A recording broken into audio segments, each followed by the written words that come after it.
In this martial arts center, intensive training is underway.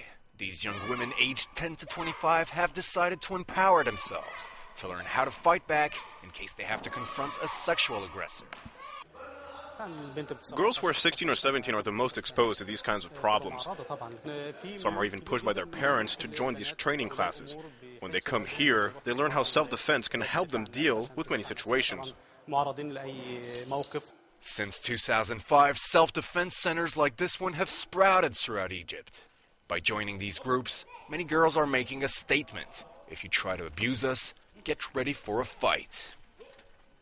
Learning these things is very important when you're a girl. That's why we come to class. If somebody tries to abuse us, what are we going to do? Stay passive or fight back? Fight back, of course. Asel lives in Cairo. Twice, young men have tried to grope her in the middle of the street. In her case, the police stepped in, but other women aren't always so lucky. A friend of mine was walking down the street when a man came over and started touching intimate parts of her body. She tried to drag him to the police, but he punched her.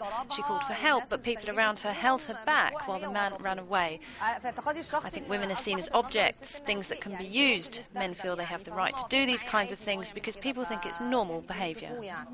A recent survey conducted by the Egyptian Center for Women's Rights revealed that 83% of Egyptian women claim to have endured this type of sexual aggression at least once. Feminist groups are trying to understand the reason why these figures are so high. Personally, I would link this with the violence carried out by the government against its citizens. It sets a precedent for this kind of thing. Also note that sexual harassment isn't only aimed at women who aren't veiled. Veiled women are also abused.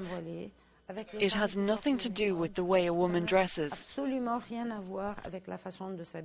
But things could be changing. An Egyptian court recently sentenced a man to 3 years in jail for this type of sexual assault. But on the other hand, and despite her involvement in defending women's rights, First Lady Suzanne Mubarak has always denied the true extent of this phenomenon.